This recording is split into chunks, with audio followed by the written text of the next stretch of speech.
Hi,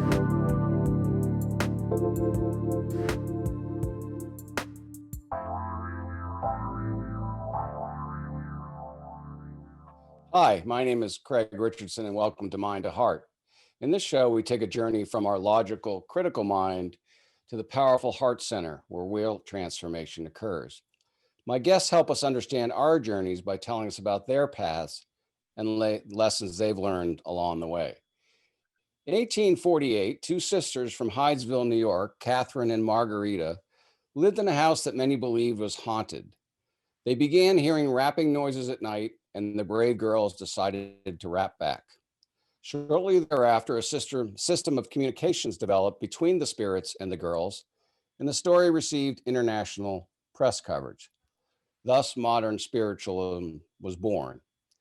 Seances, mediums, telepathy, and all types of paranormal activities swept the United States and the UK in the latter half of the 19th century.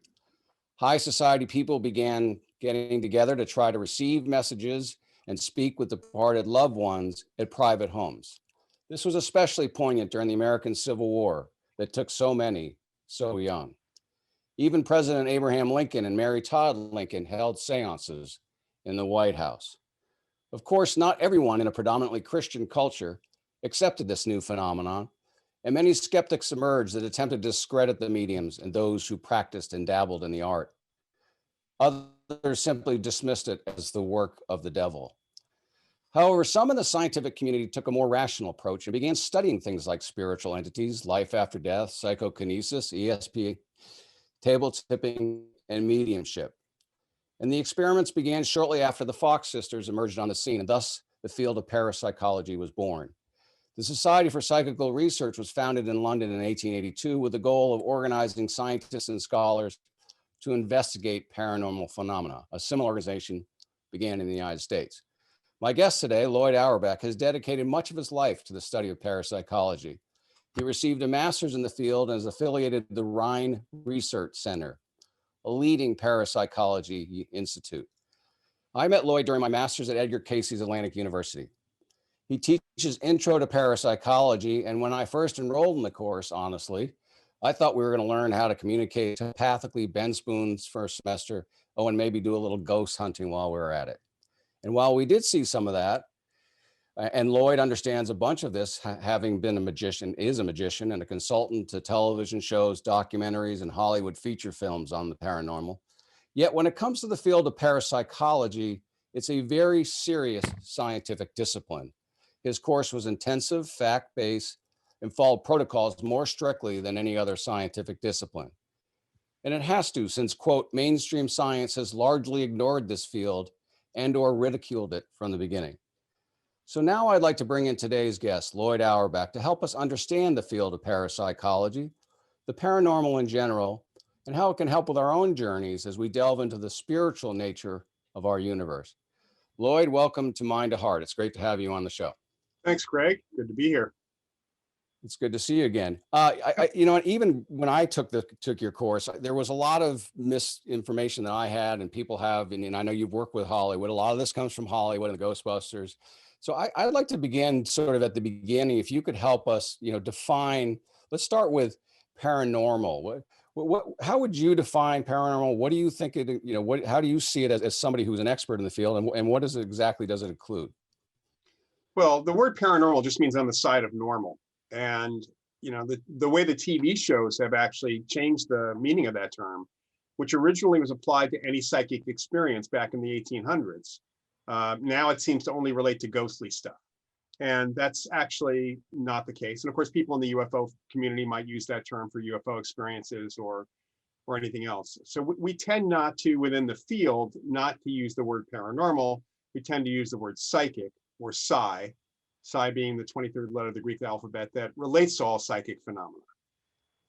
As opposed to psych ops, right? Which is something completely different, I'm sure. That's PSY. And in the field of parapsychology, because again, as I said in the intro, I didn't really even understand that field existed. And I'm not sure how many mainstream people do, but can you give us a little background? Because I talked a little bit about the founding and the relationship between the US and the UK, but Can you talk a little about the Rhine Institute and some of the experiments they were doing? Because I was very impressed at the level of detail that they were going in, like with the cards and everything. Can you talk about some of the experiments that they were got off into? Well, those are some of the early experiments. First, I should mention that probably if you go back, or anybody above maybe 60 years old will know the word parapsychology and connected to Duke University, because the original parapsychology lab, outside of the confines or the activities of the Society for Psychical Research and the American Society, was started at Duke University in the early 1930s. And that was an actual university laboratory, parapsychology laboratory, started by William McDougall, J.B. Rhine, and Louisa Rhine, and a number of other folks. And they were the ones who did the initial ESP card experiments. They did experiments with dice rolling to see whether or not people could influence dice. The ESP cards themselves didn't exist before Carl Zener, one of the psychologists on faculty, actually came up with that pack at the request of J.B. Rhine. So the initial experiments were done, certainly they didn't have computers at that time, which is what we're mainly using today. But they did testing with cards, testing with dice and other things under more and more controls as they learned how they had to exclude how our senses pick things up. So that's one of the things we've learned is how much our senses can actually pick up. Since that time, yeah, I was going to say we've had a lot of other methodologies. I'm not sure which direction you want me to go for that as well. Well, I think the important thing again for our audience, and I think we are getting it. So I think and you talked about one in the 30s or 40s. It seems to me that there was a much more, and even in the 1800s, you had the President of the United States having seances. It seemed that there was a lot more acceptability of these psychic experiences, as you put it. And at the same time, Rhine comes out, we also seem to have gotten into more of a, centralized modern scientific structure. And so we kind of went into a fog, do we not? And now we sort of seem to be reinventing or rediscovering things that we had learned a while ago. Well, I have to say that parapsychology does cover things like life after death, survival of bodily death. The problem is you can't do those in the laboratory. I mean, you can't bring a ghost into the laboratory. We haven't found anybody who's willing to a deceased person who's willing to actually show up. Let's put it that way. So you can't put the kinds of controls in field work that you'd like to do in a laboratory controlled situation. But for extrasensory perception and mind over matter, what we call psychokinesis, you can bring people in and test them and put them through the ringer more or less to see not only whether or not people can do these things, but also what kind of person can do these things. What's the personality variables? What other things can we do? What conditions of altered states can we play with to actually increase or see how people are affected in that way? So from the field, most of the work was being done in the seance room and going out in the field, although there was definitely some laboratory work going on in the late 1800s and early 1900s before Rhine. Rhine is kind of considered the father of modern parapsychology, experimental parapsychology for that reason. So it's well, and then you've got Duke University, which is certainly a blue chip name to have associated with. He had the American College of Mathematicians in the 1950s looked at his data for ESP and declared that there was enough evidence that ESP existed from a statistical perspective. Now, that didn't go over well with a lot of scientists, but I have to say that really the negative attitudes didn't start to the degree that we see them today until the mid-1970s with the skeptics organizations founding. And what do you see as the genesis of the pushback? I mean, is it just people didn't like to be taken out of their comfort zone, or what? Or was there some conspiratorial effort? No, I think it was a reaction to a change in attitudes towards consciousness and what happened in the 60s with expansion of consciousness. In the 1970s, basically from the late 60s to the early 70s, there was an explosion in publishing of books of all sorts of occult nature and supernatural nature, not parapsychology per se, although those were actually also exploding. There were tons of paperbacks, mass market paperbacks, to the point where you couldn't go to any airport gift shop and not see a turnstile that had all sorts of books on the New Age and the paranormal and the occult and all sorts of stuff. So there was a pushback there from folks. There was also a heavy focus in the media on certain psychics, and especially Uri Geller, which generated a controversy because of the amazing Randy, who decided to go after him as a phony, which Geller is a really interesting case of someone who can do both, can do magic, kind of like sleight of hand type magic, and actually seem to have real ability as well. But that just generated a lot of animosity, I guess you could say, between the two sides. And it seemed that people started coming out of the woodwork because what Randy did and what other scientists who were affiliated with Randy or were looking to support what he did, they actually decided to start an organization that would supposedly skeptically look at these experiences, but turned out to be biased in terms of disbelief for that. Yeah, they started with a they really made conclusion a big and deal backed about into it. Yeah. And in fact, one of my mentors was a man named Marcello Truzzi, who was a sociologist from the University of Eastern Michigan. And he was a true skeptic. He also read research in parapsychology. None of the others did, with the exception of one individual. And he was a founder of this organization, but he left after he found out very clearly that they had a very different agenda than he did. They didn't want to know what was really going on. They wanted to show that there was nothing going on. Yeah, and I think we've seen that, Lloyd, really since the 70s in a lot of different areas Yeah. of quote mainstream science. There, what started out, and you see that beautifully, with the story of the Fox sisters, and then within literally 3 or 4 years, you have people saying, other than the skeptics and the people who were offended by, hey, what's going on here? And that was what science was at that time. And I think, since the 70s, I think there's really has been this sort of monolithic, here's the truth, here's not, and how don't you dare question it. It's scientific dogma, but I have to say that with the spiritualist world, going back to starting at least in the last quarter of the 1800s, and probably a little before that, there were phonies. I mean, there were people who started popping up and taking advantage of people because they could fake this stuff. The spirit photographs are a good example of that from the late 1800s. There were a number of photographers who made their living making phony spirit photographs. So, whenever there's an opportunity for somebody to scam other people, that's going to show up in any field. It doesn't, not just this world, but in others. Yeah, and that's a good point. I mean, I think as you were talking, I thought of the guy with the wagon wheel selling the snake oil. So, that was all part of that same time period as well. Yeah. And so and I think that's, to me, when I took the course, what really struck me, and I talked about already, was the scientific approach you took, and that you were your field was as if not more oriented towards weeding out the fakes, right? You were like, because it was giving you a black eye almost, not you personally, but you know what I mean? And, right. And you went to great lengths to try to flush these people out. In fact, what sent the Rhines and William McDougall into the laboratory specifically was a medium situation with a medium named Marjorie in the 1920s, who was kind of Houdini was incredibly opposed to. She was very controversial on a number of levels. And the Rhines went to, and McDougall went to one of her seances, and the next thing you know is they're saying, oh, forget this, we're going to go to the laboratory. So they did not have a good experience with that medium. And she was a physical medium. That's very different than the mediums we see for the most part on TV today. Yeah, physical mediums that can actually have, trumpets fly around and apports, which are things from the other side. Yeah, and there is, and so it seems to be, there was definitely a lot of fun to it, but there are also people, and they also, when you study these individuals, like you mentioned, they were larger than life. I mean, they were entertainers first and foremost, and like you said, they had the ability to sort of manipulate people when necessary. We're gonna take our first break, Lloyd, but when we get back, I'd like to talk about specifically a program that the government was involved with, which was the Stargate program, and some of that, I actually wrote a paper, if you may recall, on that 4-year course, and I was very fascinated with that whole thing, living 2.5 miles from the CIA. So when we get back, we'll talk about that with my guest, Loyd Auerbach.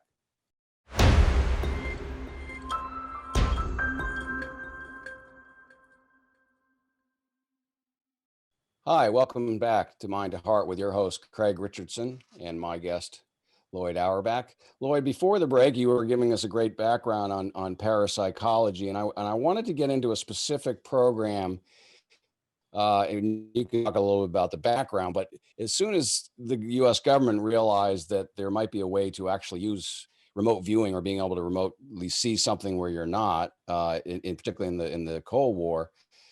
They got involved with this, did they not? Did they not get involved with parapsychology or paranormal, or Yeah, what the well, actual definition? there there had been some people in the government who had various parts of the government who'd been interested in this subject before that, before 1972. But it was really the information that was coming out of Russia that the Soviets were actually doing and succeeding at psychic espionage that caused our government to panic a little bit and start the program that eventually became known as Stargate. It actually had multiple names from the very beginning, but it started with a government contractor, Stanford Research Institute, or SRI International these days, moved over eventually to another government contractor and another one. So it's bounced around as government programs often do.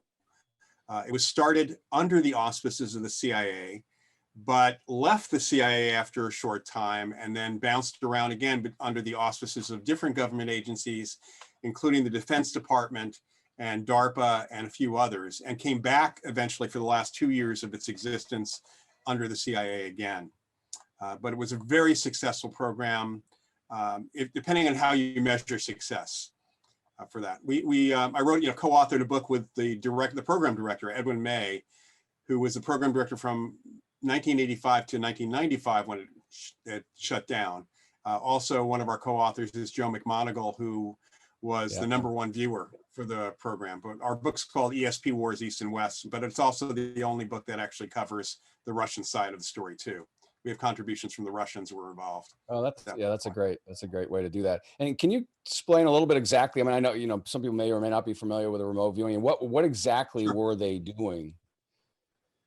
So remote viewing should really be called remote perception, because when we talk about extrasensory perception, we're talking about picking up information, and it can come to some people visually, it can come to people, they can feel it, they can sometimes smell it or hear it. It comes through in a sensory analog, you might say.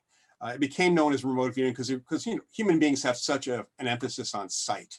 That seems to be our main emphasis. So remote viewing, the program started by Russell Targ and Hal Puthoff, working with Ingo Swann, who was a well-known psychic who could do out-of-body work and his own version of what became remote viewing. And they actually took hundreds of potential candidates from the Army, from the armed services, ran them through a full day of testing and all sorts of things, ended up with 60 and eventually got down to 6 to start the program. Pretty exclusive. Yeah, so that's the starting point. They expanded over time. They had other people eventually. But remote viewing is the idea that I can sit down and basically clear my mind, be given a target, and ask what is at that location, or what is happening at that location, or perhaps what is going to happen at that location in a few hours, in a few days, and provide information, which is not going to be, I think, what we see in movies where it's a full, perfect picture. But think of it as getting a bunch of pieces of the puzzle that is that image, that is that location for that. And so they were tasked with any number of different things, such as, someone was kidnapped, where is that person? They actually work with law enforcement a number of times. Angela Ford, one of the viewers, worked with law enforcement. The FBI, they had a manhunt, where is this guy? And she actually found this guy that they were looking for. Joe McMoneagle was tasked with, at one point, with what's in this huge building. The Soviets are building something. We have a satellite photo of the image of the building from above, and he was able to actually give them information on what they are actually building by looking into the future, when they were going to roll out the first of the Typhoon class submarines, which was completely unknown to us at that time. So it was a fairly successful program. Ed May likes to cite the statistic of 19 federal agencies came to the program with tasks for viewings.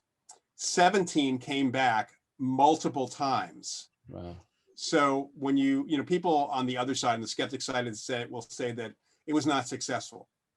Even the CIA, the CIA at the end, there's a political thing going on at the very end, which we can get into if you want, but that really killed the program. And it was purely political more than anything. It had nothing to do with success of the program.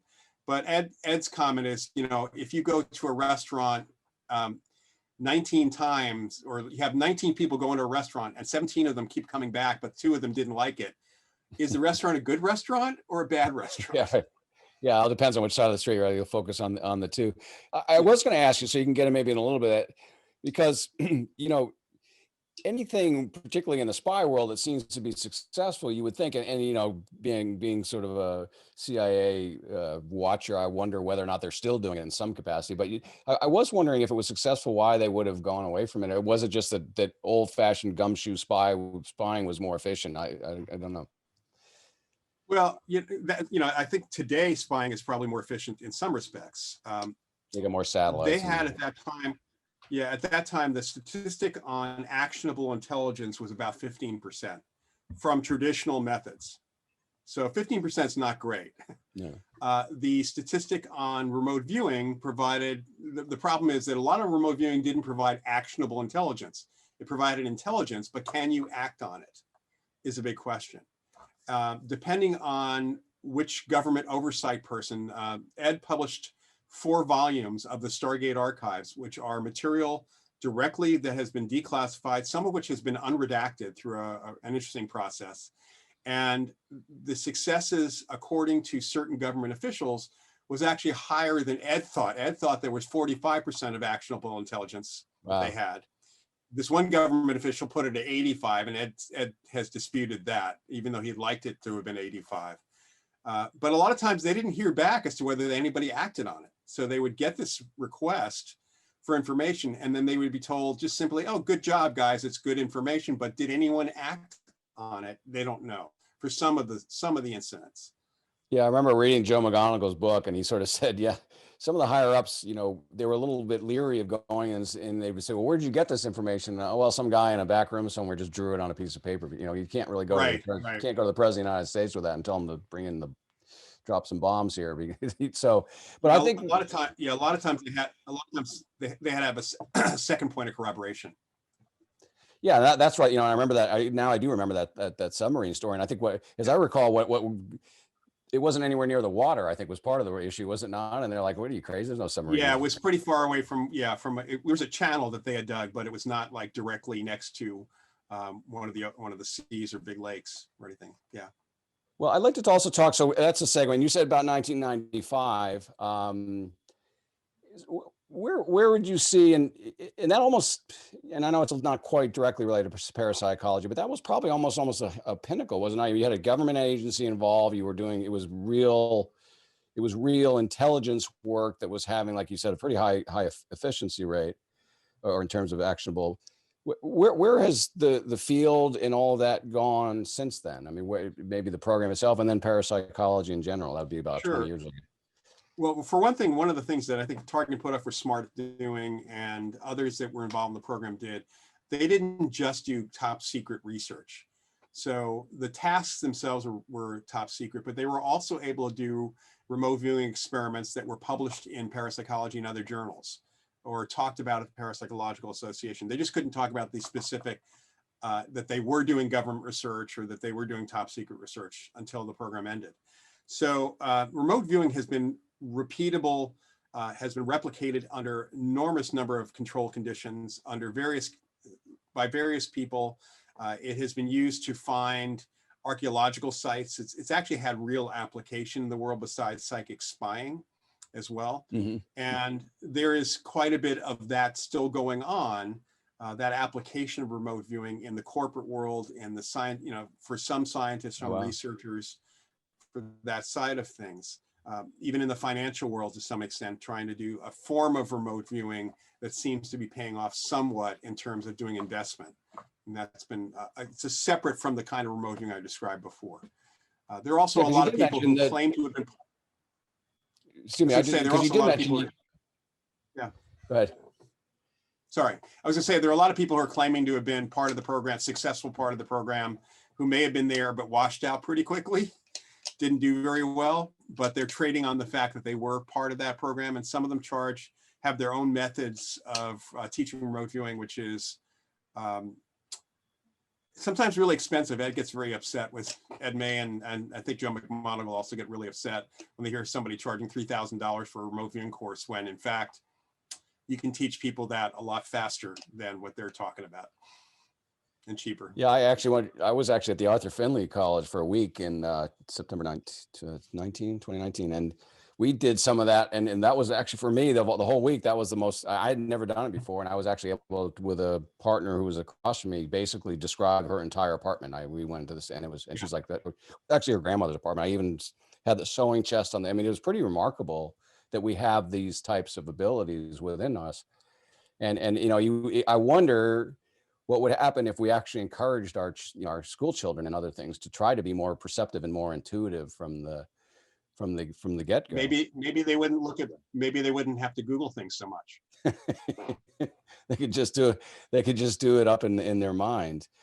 Yeah. We have about another minute and a half or so, but we're going to get more into your story in the second half. But can you just sort of, in the remaining time in this segment, just tell us where you think parapsychology is today? Because I know so my sense is that the world or the culture is awakening more perceptually, and yet there's still, like we described, this mainstream, taboo on this topic. Where are we in 2021 with it? Well, in the United States, we have a problem with academia because the Skeptics organization was very, very successful at making it uncomfortable for people to even admit their interest in the scientific community in the subject. We are trying to ally more with consciousness research, because that's really what we're doing, is research on consciousness. And that's somewhat successful. And there's more and more people who are at least looking at our research in our field, or collaborating a little bit. It's just a really tough circumstance because there's only one funding foundation that provides information, any sort of monies to support research. So it's a tough thing for parapsychologists or for parapsychology to expand at this point. Yeah, and I think that's the way in a lot of alternative sciences, unfortunately. But I do believe, again, the masses are going to be ahead of the powers that may or shouldn't be, or whatever you want to call it. And I think ultimately it's going to be a grassroots thing driving people. Well, we can hope anyway. But when we get back, I want to get into your own personal journey and how you ended up where you are, and how this has become such an important part of your life. So when we return, I'll be with my guest, Loyd Auerbach, and we'll see you after the break.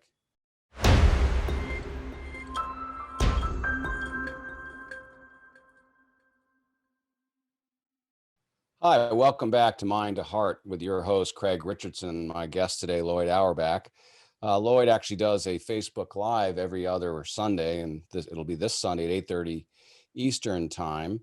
It's facebook.com/The Live Paranormal. And he also suggests that if you want to get more information on him and this topic, go to Rhine.org, which is the Rhine Education Center. And my website is craigericardson.com. Loyd, we discussed your field and what what paranormal and parapsychology is all about. But now I'd like to, as my show is all about journeys, I'd like to get into the journey of Loyd Auerbach. And of course, you always got to start in the beginning. So I'd like to maybe hear a little bit about where you grew up and your family life and your influences and your heroes and things like that. Sure. Well, I grew up outside of New York City in Westchester County. My dad worked for NBC. So I had a TV set in my room when I was 2, heavily influenced by television. My mother was a preschool teacher. She taught me to read when I was probably 4. And I started reading comic books, more of the DC line, so Superman, Batman, that stuff. And also loved Greek myths and Norse myths growing up as a little kid, and moved into science fiction and fantasy as I got into it. So I grew up mainly in the 1960s. I had real interest in psychic powers because of and ghosts because of TV shows. Really, it was really television that pushed me in that direction. But also comic books helped a lot. In fact, I think I saw the word parapsychology first in a comic book. I knew I had a much better vocabulary than my friends because I knew what the word invulnerable meant at age 5. Kryptonite. Thanks to Superman. And my parents were always, supportive of whatever myself and my brothers were interested in. My dad actually eventually moved into sports. He became a major producer and an exec at NBC. But my uncle also, his older brother was a soap opera director. Oh, neat. And my mother's brother was a radio newscaster at a major news station in New York. So I was like surrounded by media Communications. Yep. growing up, and really got a feel for how television was made. I mean, there weren't a lot of reality shows back then, but I really understood how TV was made, what was real, what wasn't. But it was some of those fun shows. It was actually Dark Shadows and Star Trek that sent me to the library looking for books on everything from vampires, because that was Dark Shadows, to parapsychology and psychic abilities and ESP. And I found books by J.B. Rhine and J.G. Pratt and other scientists. I was a little science geek. One of the first things my dad did when I was a kid that impressed the hell out of me as a child was he worked on the news coverage of the Mercury and Gemini space shots. Oh, that's cool. So I was always watching those growing up. I was really interested in space travel and astronomy and such, and geology. So I was a science nerdy kid, but now I'm looking at this other stuff. And I was so happy to find that there was real science to studying psychic abilities. That led me to start a parapsychology club in my high school. Oh, really?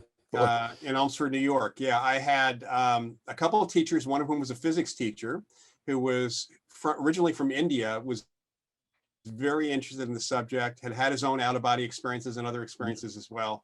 And so it was really interesting. He and the earth science teacher were the ones who sponsored our club. So it really, again, was a heavy influence of science in there.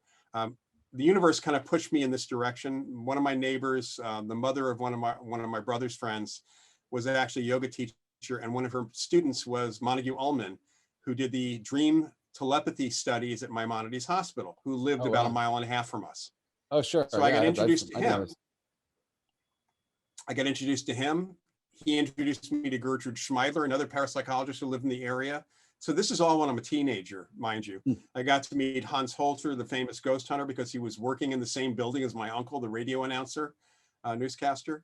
So I had intended in high school, because I was so enmeshed in reading the science, that somehow I was going to study this when I got out. I actually got a letter back from J.B. Rhine when I asked, what do I do? Because there's no parapsychology programs. And his advice was to study any science, and then in grad school, try to work through some part of your thesis on parapsychology. And I lucked out, because even though I started in astronomy at Northwestern, I switched under J. Allen Hynek, the UFO researcher. I switched over to anthropology and was very lucky to find that my advisor, who was assigned to me in anthro department, actually had the journal Parapsychology on his shelves in his office. So timing wise, the universe is telling me something. My senior year, yeah, and then it turned out that JFK University on the West Coast was starting its program in 1977. So I found that out my senior year in college, and took a year off between college and grad school, and then ended up in the grad program in parapsychology. And that was actually in California. That's what got you out to the West Coast? That's what brought me out to the West Coast. I actually moved back to the East Coast after graduating. I kind of missed food and pizza and family, and deli. I missed really good deli. So yeah, New York has back to New York. I had some ideas for the American Society for Psychical Research for outreach, and went in to talk to somebody in the education department about it. They sent me upstairs to their brand new executive director. I started telling him my ideas, and he offered me a job on the spot. I didn't even know I was applying for a job. I wasn't applying for it, but I got a job. So I worked there for about a year and a half, and then JFK's got a university on the West Coast, got a grant to bring someone in to do outreach to the media and to the public. And so they brought me back out for that, and also to teach in the graduate program. I was very happy to come back to California, because 2 more winters in New York, and I just was tired. Yeah, that'll do it. But it sounds like, even, I guess Carl Jung would call these synchronicities, but, they get a grant and describe, as you described your background and then the job description, guy who grows up in media, his dad's in the business, his uncles, sounds to me, and you're into parapsychology since you were a kid. It almost sounds like they wrote the job description for you. Pretty much, yeah. It was a very weird thing. And then in 1984, when Ghostbusters came out, we still had our graduate parapsychology program, and we were the only ones in the country. So we got a little bit of attention when Ghostbusters first started, and then Unlike movies today, Ghostbusters stayed in the theater for well over 3 months. Back then movies could do that if they were doing well. And we got a call to the department from the Oakland Tribune, and they wanted to do a major story on our faculty on the only parapsychology, the real life Ghostbusters. The time she wanted to do it, though, I was the only one in town. Everybody else could afford to go to the Parapsychological Association convention in Dallas. I couldn't. So the story ended up being all about me. It was a 2-page spread. Wow. As a real life Ghostbuster. It got picked up by the Associated Press. It actually led to my first book being purchased and written. Well, again, these doors just seem to just be opening for you. I mean, yeah. And it sounds too like you have a personality where you were accepting of it. I mean, you were scientific oriented, but you were also knew enough, I think, probably about psychic issues or activities, and just sort of, some people would have questioned it maybe and saying, but you just sound like you just sort of went with it. Yeah, I just went with the flow. And I working at the ASPR in New York, we had research going on in out-of-body experience, and Alex Tannis was a phenomenal psychic who was the subject of that research. And I spent a lot of time with Alex, actually. Got some great advice from him, and Dr. Osis, who was the researcher mentor, he was kind of a mentor to me for investigations. So I really was exposed to psychics and I think, even though I hadn't had my own experiences at that point, pretty early on in my career. And have you had psychic experiences? I mean, are you able to receive messages, or do you practice that? I mean, any of that? I teach it. I don't practice it. I really don't. I haven't put a lot of emphasis on doing that myself, although I try to let myself really be open when I'm performing as a magician / really performing mentalist as a mentalism. Yeah, I was going to ask you too about that. So that's a good segue. Can you talk a little bit, because that's really cool. I mean, I've seen. I think in our course you showed some sessions you did, and it was, or some magic shows you did. It was really cool.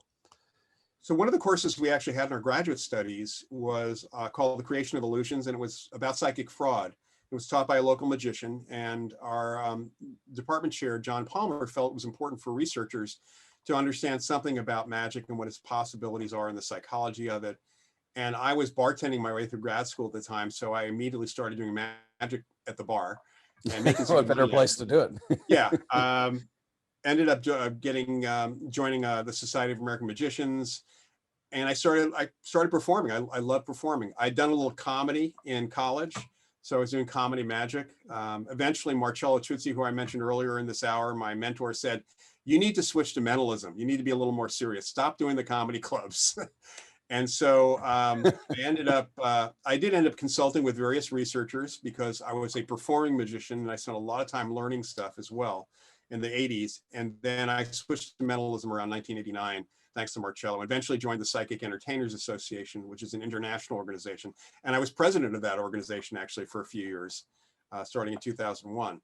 So I've had my foot in both worlds very deeply. I'd be performing now if not for the pandemic. So it's funny, waiting for this all to be over. As you were talking, I saw the card, the magician card, and that seems to be apropos for you, with a yellow background and all. Well, we're going to segue into our final break here. When we get back, I want to get into a little bit, because my show is also about spiritual journeys, and as you said, you teach it. Which, so you've probably certainly you've been around it, so you've probably seen how opening yourself up to even the possibilities of these things can help people along the way in their journey. So I want to finish our last segment talking more about how this how this can impact people's spiritualism, and B, if people have heard this or they've had questions, or maybe they've seen Ghostbusters, what they might do in order to get more out of this. So we'll get into that in my last segment with my guest, Loyd Auerbach, and we'll see you after the break.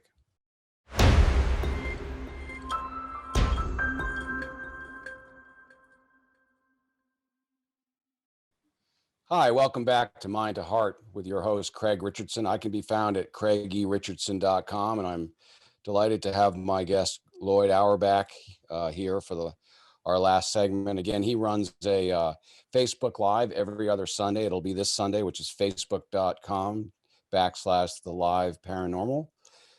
He also suggests if you want to get more information on parapsychology and what we've talked about this hour, you can go to the Rhine.org, and that's RHINE.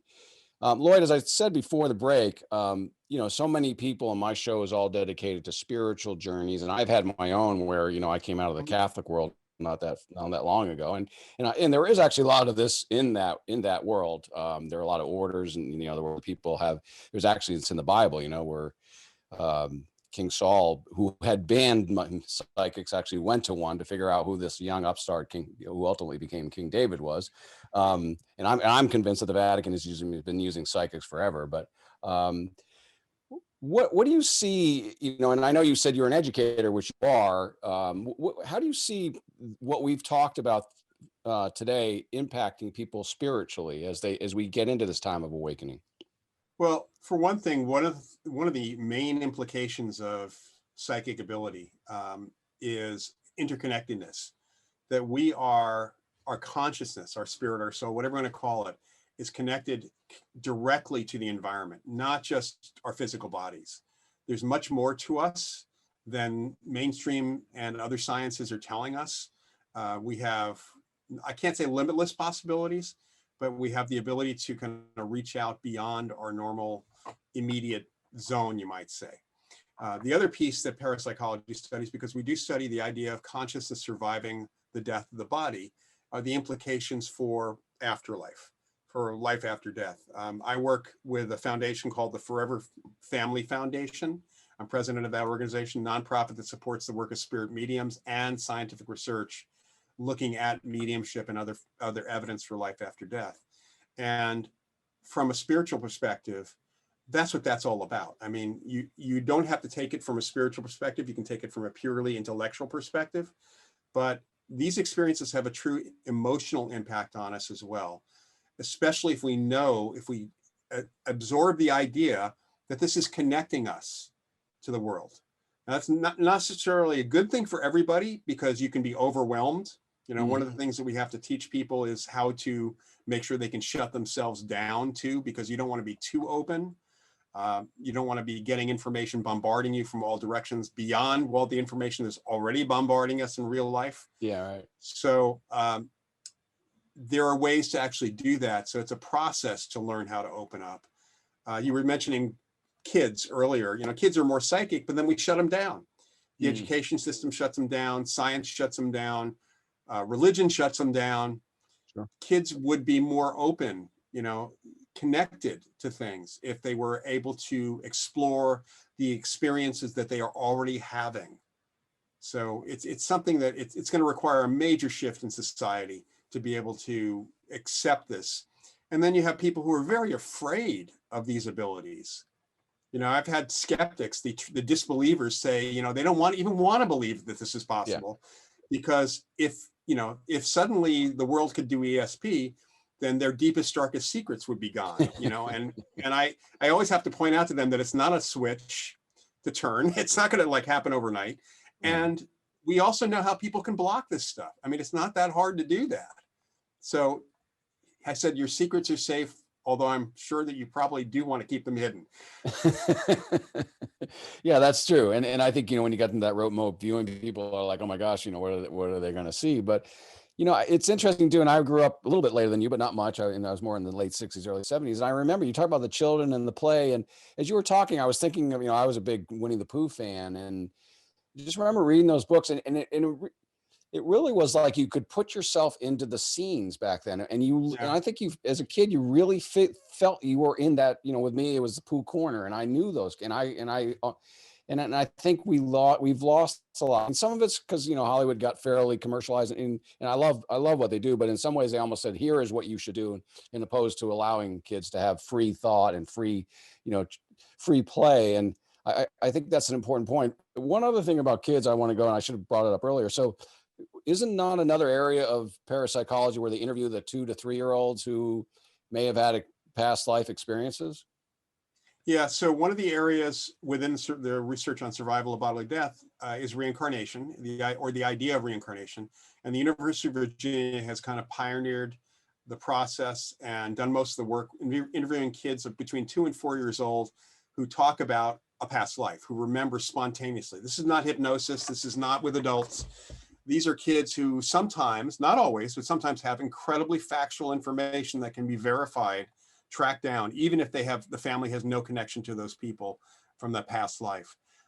There are thousands of these cases on record. There's a percentage of them that are solvable cases where they have that direct detail. There's a smaller percentage of those solvable cases where the kid has a birthmark that resembles the mode of death of that previous person, which was typically an accident or murder or something traumatic.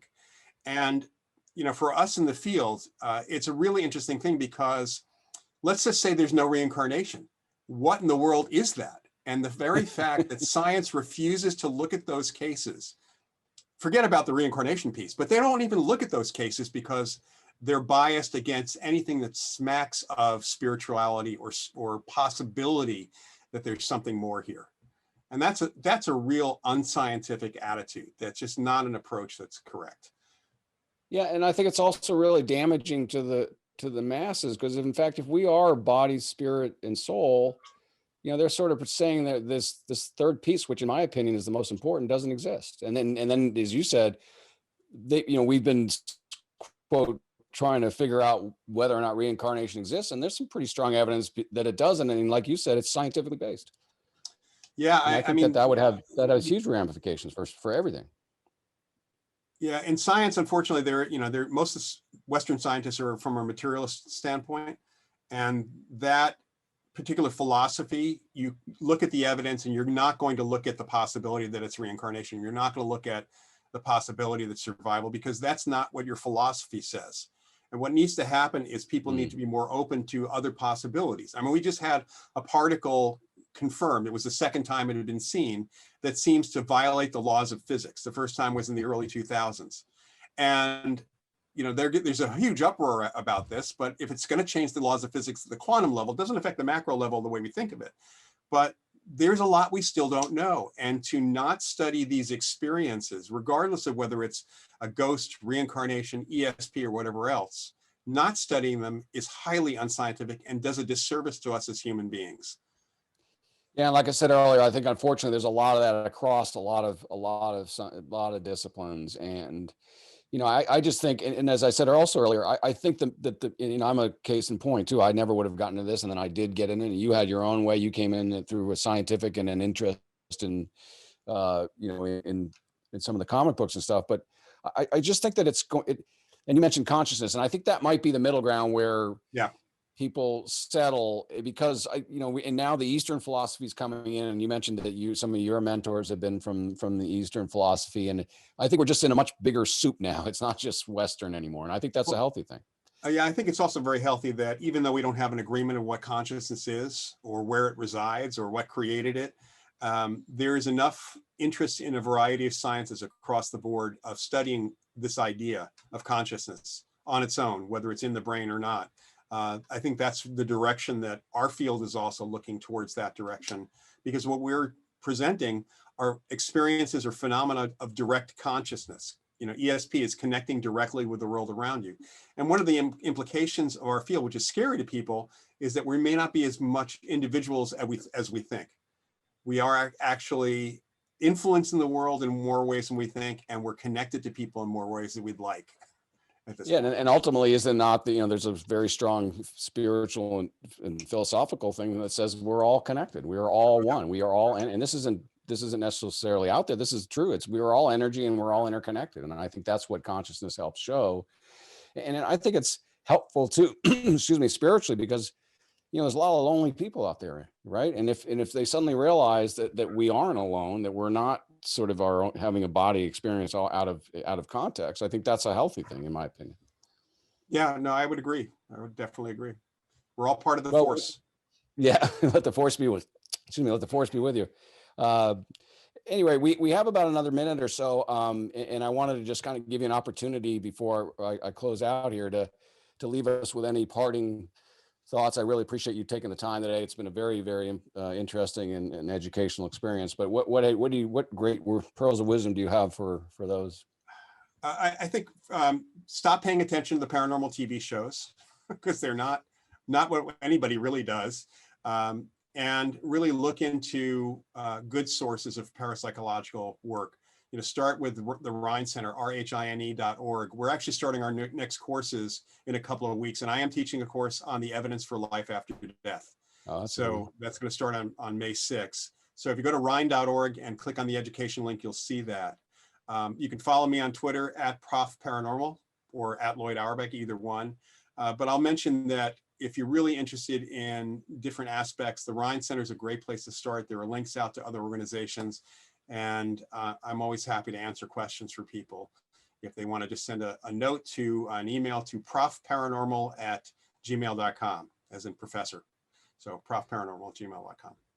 Well, Loyd, it was great to see you again. I really appreciate you taking this time, and it's been a wonderful show. And for my listeners, I'll see you in 2 weeks. Thank you for joining me. Thanks for listening to Mind to Heart with me, Craig Richardson. My path has led me from the Protestant and Catholic churches, as well as studies in alchemy, mediumship, Eastern philosophy, and most recently, Edgar Cayce and transpersonal psychology. As an intuitive life coach, I am ready to guide you to an amazing life. For more information about me, visit craigericardson.com.